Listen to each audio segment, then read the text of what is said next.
Ang next naman is ito, pulang-pula talaga, birthday na birthday, si Miss Queen Fashionista, Miss Abby, grabe, Sisi, Ma'am, ang aga niya dumating sa event silang dalawa ni Abdul and ako late.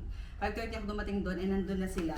So, sorry naman sa pagiging late natin. And maraming salamat sa pagpunta at sa gift. So, ayan, meron pa siyang palang letter nito. Isa, happy birthday. May this year bring new adventure, great success, and unforgettable memories.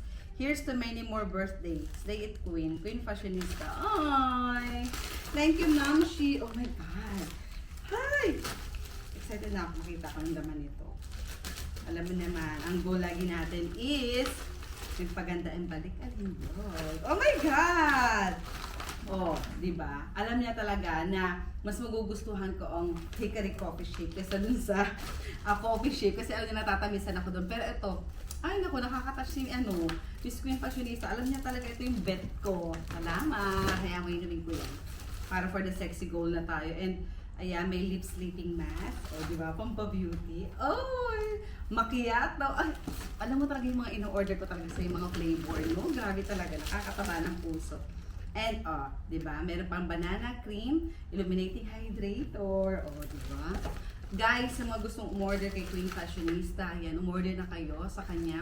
Itatag ko siya dito or ilalagay ko dito yung kanyang logo para maka-order kayo ng mga product from Philippines at mga pampabalik alindog. O, teeth whitening. Meron tayo din yan. And, ang dami. Meron tayong pang ano to, eyebrow tattoo. Uy, meron din tayong brilliant skin. Gel cream, paborito ko to. Night cream.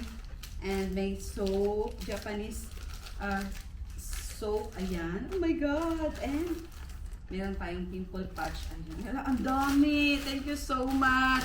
Ayan, so i-follow nyo na ang Queen Fashionista for more beauty products, especially coming from the Philippines.